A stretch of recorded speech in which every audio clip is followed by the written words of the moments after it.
Inaalam na ngayon ng Malacanang kung bakit hindi sinunod ng 8 ahensya ng gobyerno ang utos ng Korte Suprema na linisin ang Manila Bay. Si Andrea Bautista para sa ating story number 4. Noong 2008, naglabas ng order ang Korte Suprema na magtulungan ang mga government agencies para linisin itong basura dito sa Manila Bay. Ang bawat ahensya ay binigyan ng sari-sariling assignment at kada 3 buwan dapat maglalabas sila ng report tungkol dito. Pero 8 buwan matapos inilabas ang kautusan, wala daw tumupad sa usapan. Kaya dinemanda sila ng isang environmentalist lawyer. Tayo lang naman nagtatanong na kung ano ba ang ginagawa nila. Kung may ginagawa sila, dapat nag-report sila.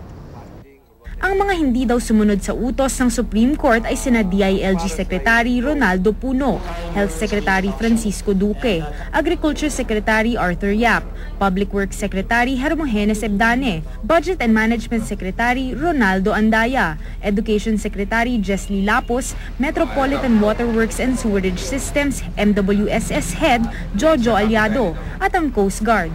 Dapat daw makulong sila para matuto. Lagi pag ang gobyerno ang may problema, ang sagot pera. Hindi problema pera dito. Ang problema dito, political will. Ang kulang dito, political will. MMDA at DENR lang daw ang nagre-report sa Supreme Court. Nagtataka naman ang Coast Guard kung bakit sila ay nireklamo.